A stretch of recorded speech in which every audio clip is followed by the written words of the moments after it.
Hello and welcome to the garden. Well, it's the 1st of May today, and as you might be able to hear, it is a really miserable day. It's completely overcast and it is raining. I'm not complaining though, the garden needs that rain. It has been a ridiculously dry April, but May's here, and not only have we got cloud and rain, looks like the cold temperatures have finally passed. Now, I've checked a couple of different forecasts out to the middle of May, and it looks like we will not be getting those cold nighttime temperatures anymore. The last week had several days of pretty cold weather, and that has prevented us from planting out the peppers, chilies, aubergines, and perhaps most importantly, the grafted tomato plants. So we've been holding those back. Some of the plants are happier than others. Some of the pepper plants have gone completely nuts. They're huge now, much bigger than they really ought to be at this time of year, but I'm not complaining. They've even set some fruit already, so they all need potting on or planting out. So this is one of the biggest jobs of the season for us. I think I must have maybe, I don't know, 46, 48 tomato plants to put out, something like that. And the peppers, ridiculous amount, 70 odd, because I've got them going into both greenhouses, somewhere between 10 and 12 in each greenhouse. I'll have some more in the polytunnel, and then I think 36, 38, something like that in the smaller greenhouse. So it's a lot of plants to deal with. Just as well it's a bank holiday weekend, I think it will take us 2 days to get this job done. So we've got a bit of rearranging to do in the smaller greenhouse, the one we call the chilli house after all. All the propagators have to come out of that, and all of the sowing gear and the trays and so on, and pots. All of that's got to be cleared out to make room for the chilli plants that we're going to pot up and keep in there for the rest of the season. In the bigger greenhouses, I've got some tomato plants in one, and in this one I've got my polycarbonate box stuffed full of plants. I'll show you a few, and then I better get on with some planting. So this old box we've used for years to protect plants in this awkward time when we're running out of space in the propagators. So it's just made out of this twin wall polycarbonate, and it does a good job of protecting them. So we've got lots of peppers in here. I can't remember what varieties I've got. What are these? Well, these are probably going to stay in here. That's one of the bull's horn types. And we've got aphids on quite a few of these already. I've been running over these, just rubbing them off. Maybe that's where the phrase green-fingered comes from, because that's a bit gross, but quite necessary. They first appeared on the aubergines far more than most seasons. I mean, lots of years we get none, but I'll give you a close-up of that. That's not good at all. Probably make out there's just tons of aphid on there. So I'll give them just a gentle squish now. What I'll probably do is make up a little soft soap solution, and as I plant out or pot up, I will give them just a little wash over with that to deal with any residue. Yeah, there's quite a lot on here. Oh, that's gross. And there's another leaf totally covered with them. It's quite early in the year. I mean, very often we get none on the peppers. The aubergines do seem to attract a few for us, but we will often get no problem with any of the peppers. But they started in one of the greenhouses, and now they're spreading everywhere. I need to deal with that. In this greenhouse, covered for the last time, I've got some of our larger tomato plants.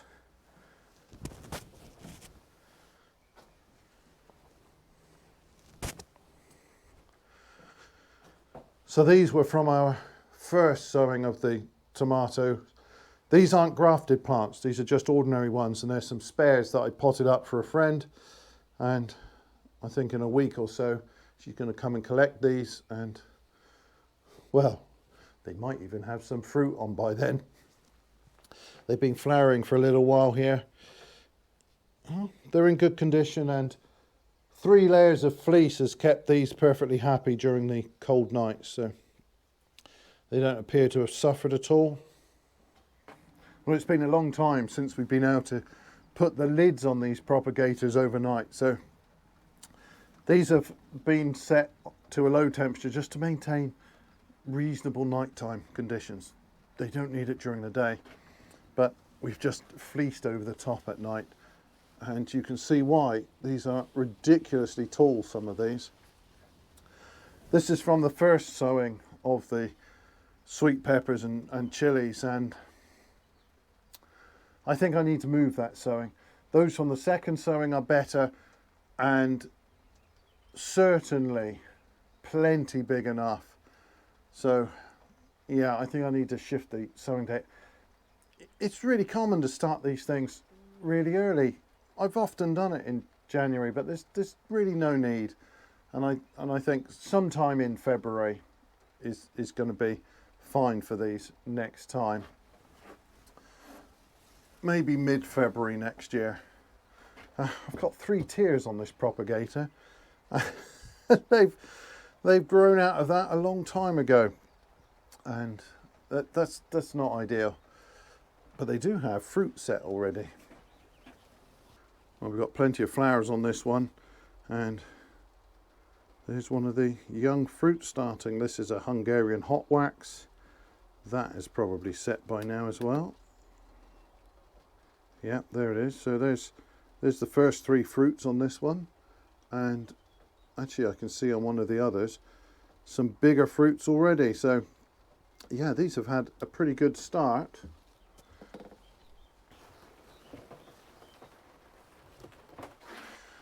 The peanuts are growing away nicely.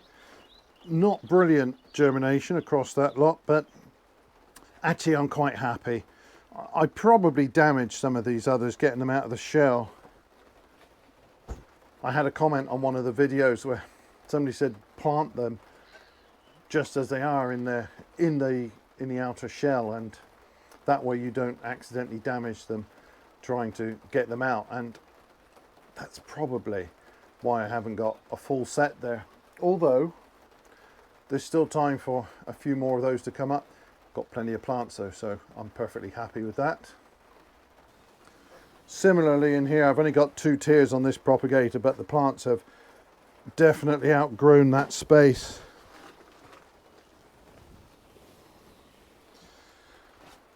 These were looking a little bit pale when I last showed them, and that was because they get covered quite a lot with shade netting when they are young, but they've greened up beautifully now, and of course I've potted them on. They're in some better compost and they're in good light now, so yeah, these are looking pretty good.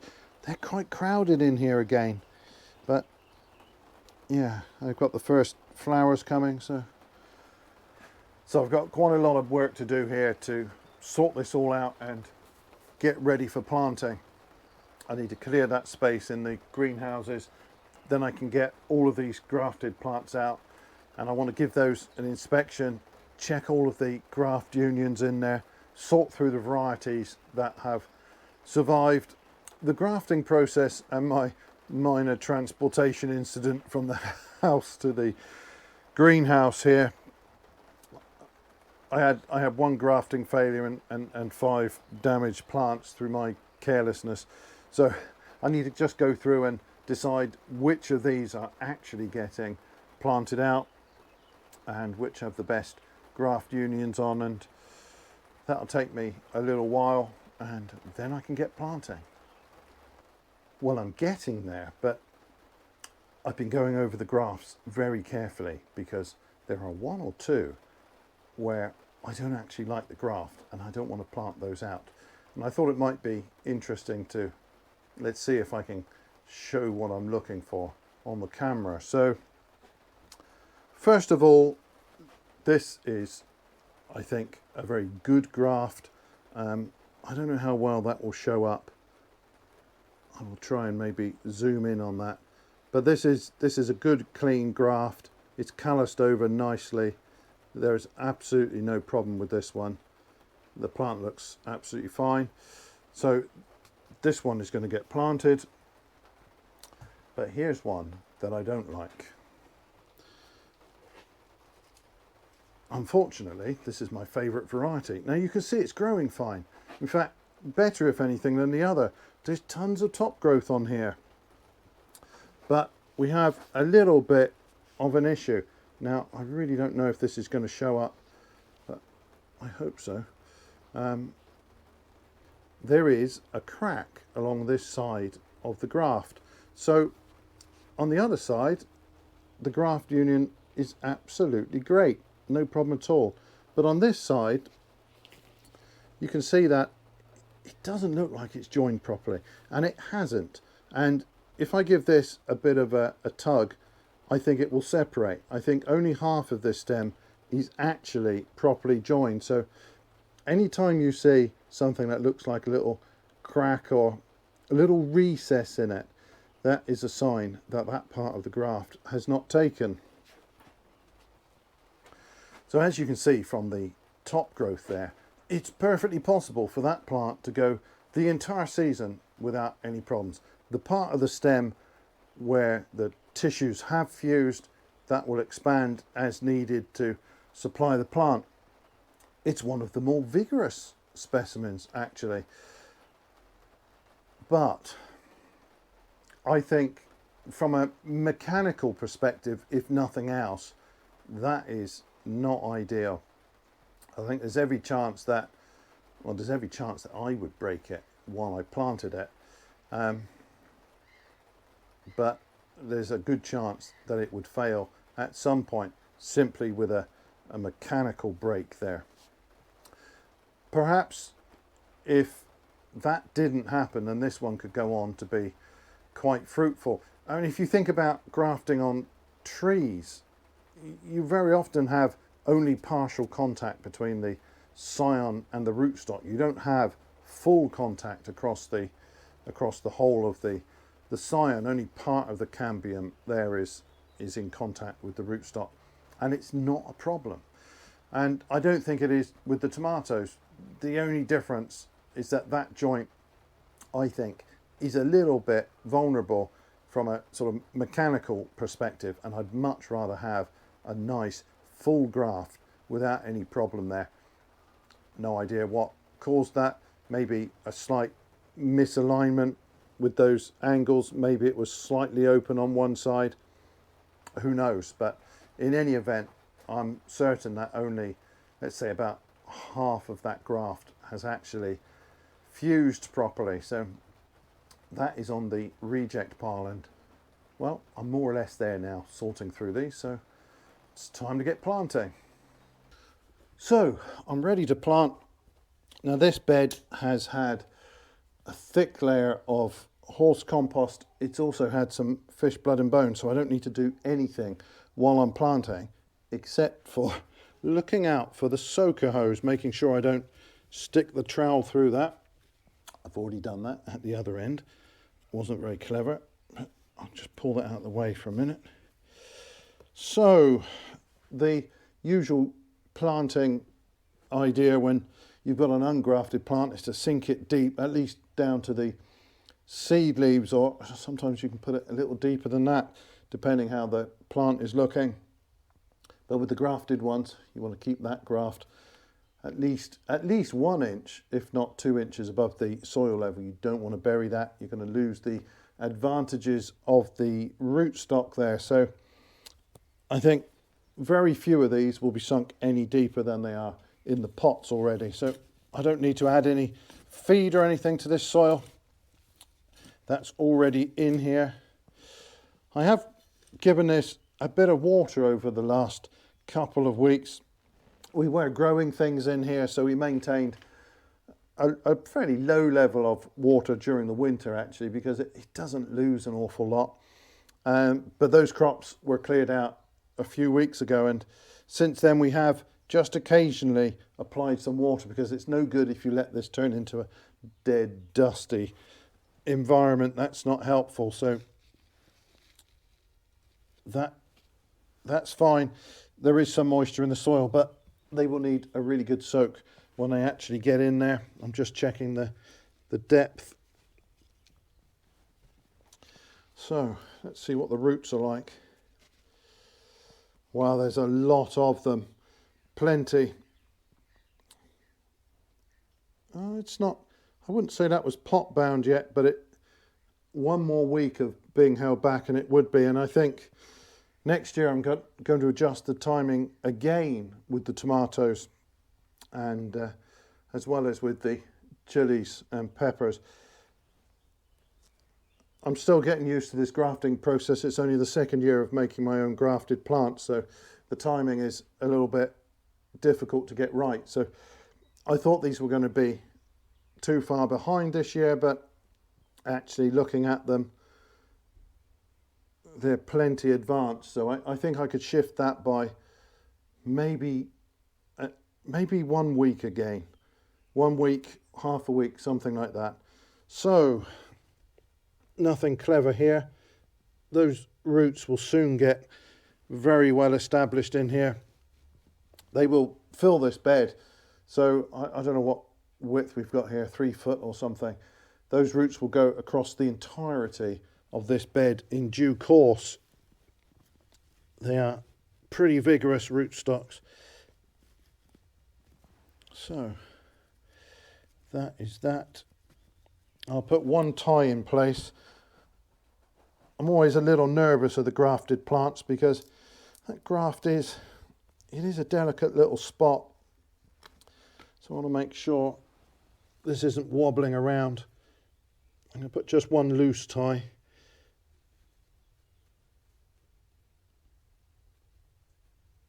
Because of course this stem will get pretty thick down there. That's all it needs, and that's it.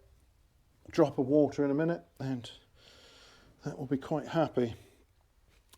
So on this trellising here, I think it's 20 centimeters apart, and I'm going 2.5 grids. So yeah, I should be half a meter apart with these plants, which is plenty of space. I could take it down to just the 40 centimeters, I suppose, but no, I'm happy with that spacing. That's the spacing we used last year, and it's good to give them space and plenty of air between them.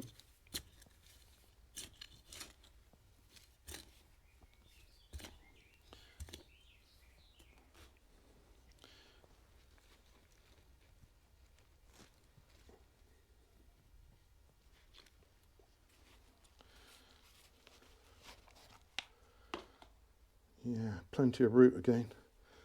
I'll just tease these loose ones out of the bottom. I'm not causing any damage or destruction, but it's better if they're not trying to wind around there.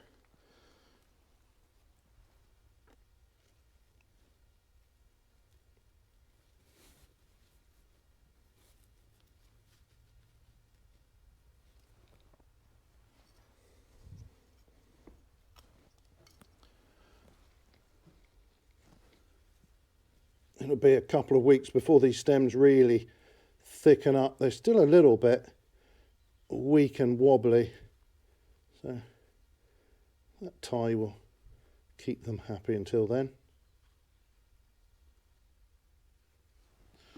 Right, so that variety is Pantano. Very nice slicing tomato. It's going to be great in the salad during the late summer, hopefully.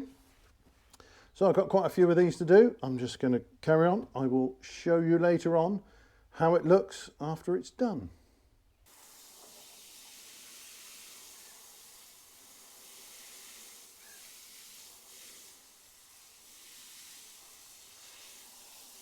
So I've got the tomatoes down the outer edge of the greenhouse here. On the inside there will be peppers and possibly a few other bits and bobs.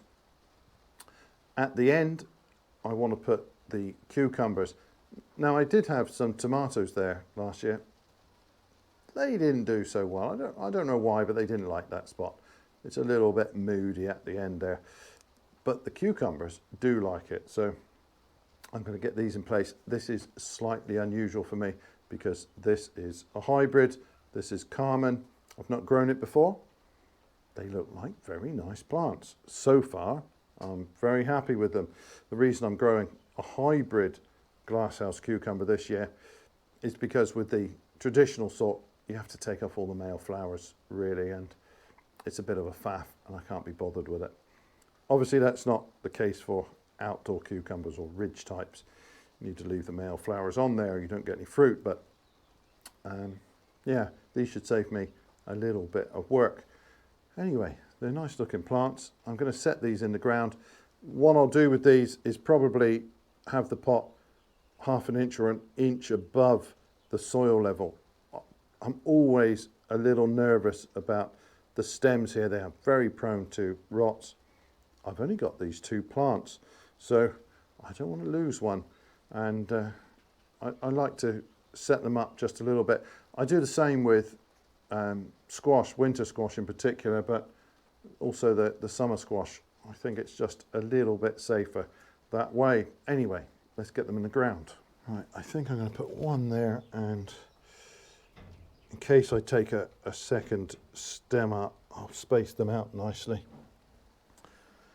You can grow these just a single stem, but of course they will produce nice side shoots, and sometimes I take several of those up, but I'll have to see how it's growing, how vigorous it is.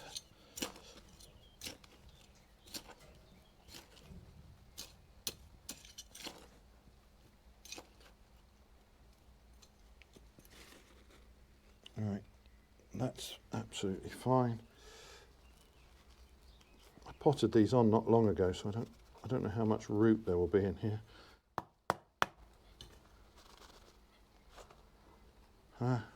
Actually, not much more than where I potted it on.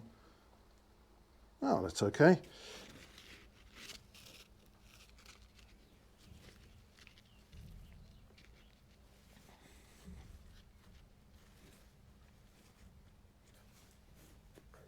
I'll just pull the soil around that just to make a little mound there.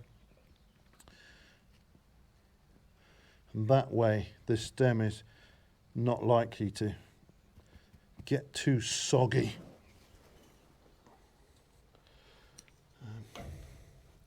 Right, I have finished the first round here. I've got the 2 cucumbers in, and the greenhouses and the polytunnel are now planted up with tomatoes. So this job is going to take me more than one day, and it would probably make for a long video. So what I'll do now is just show you what I've put in, and then I think in the next video I will tackle the aubergines and the peppers. So let's take a look. So at this end I've got 5 of the Piennolo del Vesuvio. It's one of the smaller fruited sorts. It's a really nice tomato, that. It's great roasted. No, actually there are 6 of those. Then I've got 2 Belmonte. That's a fantastic tasting tomato. That's probably my favourite of this lot so far. Then I've got 2 of the yellow or orange fruited ananas. And at the end I've got 2 Sungold. That's our only hybrid tomato. I grow that one mostly for my wife. She really loves that little tomato. Right, hiding behind the peppers there, I've got some Pantano. I've got 4 of those. That's the great slicing tomato. And then I've got 4 Cherokee purple. The Cherokee purple is quite a stocky plant. It's already pretty vigorous, looking at the diameter of the stem. And at the end, I've got Canestrino de Lucca. In the polytunnel here, the main variety is Opalka. That was a variety that was recommended in the comments on a previous video. It's a fairly large, sort of plum type, long elongated fruit. And yeah, that's a Polish heirloom. Looks very interesting. I'm quite keen to try that. I've made my life a bit difficult in here though, because I planted lots of garlic along the outer edge, and I didn't really think that through exactly where I was going to put the tomatoes and the garlic and so on. They're good companions, and I've grown garlic with tomatoes many times before. It's perfectly all right, but I should have thought a little bit more about exactly where to put the garlic. And well, I threw it in, and lots of it, and I just made it a little bit difficult getting the tomatoes in between. So maybe I shouldn't have put quite so much garlic in here, but never mind, the tomatoes will come on through, and eventually they won't be getting in each other's way quite so much. I haven't disturbed the garlic. When I planted, the garlic is planted pretty deep, as it should be, and then the roots are mostly going down, so there was very little disturbance of the garlic, so there's no problems in that sense. It's just that it made the planting a little bit awkward. I've laid the plants down at a bit of an angle because the canes are then in the wrong place. If I was going to do this again, I would set these canes much further out here. We rearranged the layout of the polytunnel. When I put these in last year, they were in the perfect position, but they're not perfect this year.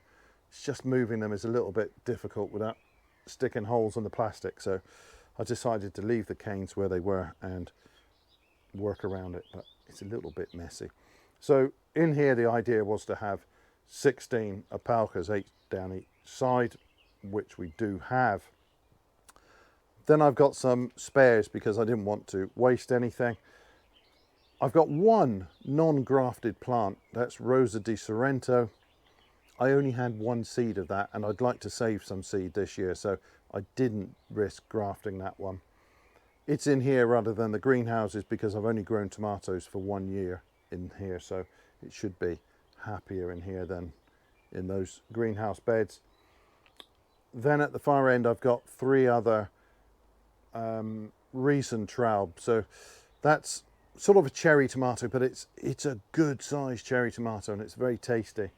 I grew that for the first time last year. It's an old German heirloom, and yeah, I really like that. So last year I think they were ungrafted plants, so we'll see how they do with the grafting this year. And then I've got an assortment at this end of odds and ends. I think another Canestrino de Lucca, 2 more Belmonte, and 1 more Pantano. Let me give you a quick look. So you can see that these have been sort of fitted in just in front and between the garlic there. Thankfully, these Opalka are long, slender plants, so there was plenty of length there to be able to slip 1 loose tie around them for now, and obviously I'll be tying those in a little better as they grow on a little bit. But they should be happy enough there. The roots of the grafted variety will quickly spread several feet, so they'll be well away from the garlic. Even when I lift the garlic, it's not going to cause much disturbance. Riesentraube, as you can see, is a much more stocky variety, and it's going to be a while before I can tie that into the main cane, so I just used a little piece of split cane for a couple of weeks here so that I can just tie the stem. I do like to tie them so that they're not flopping around, especially with the grafted plants. And then this large specimen in the corner, that is the Rosa di Sorrento. Well, that is a pretty big plant now. I've sunk it quite deep, and it's going to be really happy to get its feet into some fresh compost. That one was sown, of course, at the same time as the grafted plants, but it's way ahead because it wasn't grafted, and it really wasn't happy to be stuck in a small pot any longer. So of course I'm not familiar at all with the growth habit of Opalka, but it does look to be one of those thin, spindly, weak looking tomatoes, and yeah, it's very consistent. Every single one of those is very tall and very thin and a bit weedy. That's not necessarily a problem. I have grown that sort of tomato before, some with very frilly leaves and look ever so delicate, and then at the end of the season, look, they've given you a great crop. So it's really not a problem, but I would guess that it is characteristic of that variety, because the other ones that I've got here, all the other varieties, are a lot thicker stemmed and more stocky than the Opalka. As it happens, that was possibly a benefit, tying them in this awkward spot. But anyway, that's the tour of the planted out tomatoes, and I will return with another video with the aubergines and peppers. And yeah, I've got a bit of work to do with the aubergines in particular. They are smothered in aphids, and yeah, I'm gonna have to get some soapy water on those, give them a good old clean up, or those aphids are going to cause a lot of trouble with the new growth. Anyway, that is all for this video. Thanks ever so much for watching. Bye for now.